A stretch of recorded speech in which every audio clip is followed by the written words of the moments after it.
Settling this international energy dispute is an enormous and obviously ongoing problem. So to sort it out, we asked Edward Chow, a senior fellow at the Center for Strategic and International Studies, to join us from Washington. Thank you, Mr. Chow.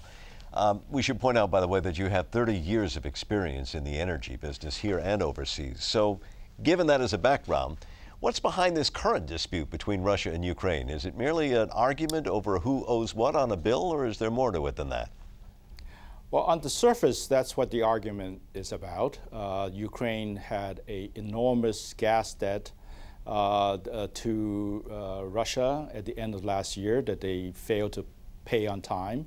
Russia is claiming penalties on the late payment of up to more than $600 million, which Ukraine hasn't paid yet.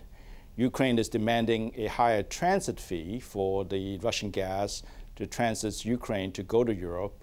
80% of the gas that Europe receives from Russia actually transits through Ukraine, so they have a bit of bargaining power there.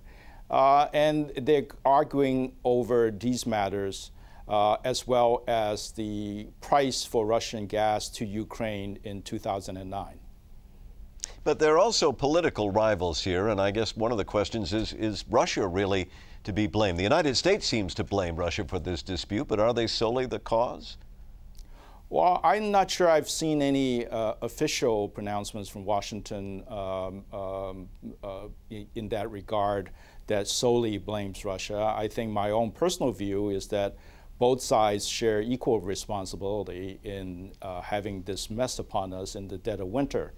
Certainly, Ukraine could have settled their accounts much sooner instead of giving the Russians this excuse to cut off gas. As well as Russia could have acted more responsibly as the supplier of gas to Europe to make sure that these things don't happen every so often, as we've seen in the, ever since 1992, actually. Well, give us a quick scenario here. How is this going to end, and when will it end? Well, my guess, I don't know if you realize this, Martin, but today is Orthodox Christmas. My guess is that both neither side, for their own reasons, won't be able to hold out much longer, and that we will have a short-term fix on this problem within 2 or 3 days. Edward Chow, obviously seeing a warming trend, hopefully, for much of Europe and Ukraine, but apparently there could be problems down the road. Thank you, sir, very much. We appreciate you talking to us this evening.